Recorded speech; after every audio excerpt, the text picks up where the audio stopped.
YouTube channel ஆரம்பிச்சிருக்கேன். என்னோட வீடியோஸை எப்பவுமே பார்க்கணும்னா லைக் பண்ணுங்க, சப்ஸ்கிரைப் பண்ணுங்க, பெல் பட்டன் மறக்காம கிளிக் பண்ணுங்க. யாரெல்லாம் என்னோட சேனல் பார்க்காம இருக்கீங்களோ மறக்காம பாருங்க.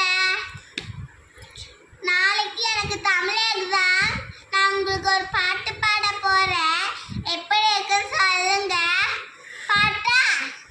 தோ தோ நாய்க்குட்டி துள்ளி வா வா நாய்க்குட்டி, உன்னை தானே நாய்க்குட்டி, ஓடி வா வா நாய்க்குட்டி, பாலும் சோறும் போடுவேன், கல்கல் மணியை கட்டுவேன், இரவு இங்கே தங்கிரு, எங்கள்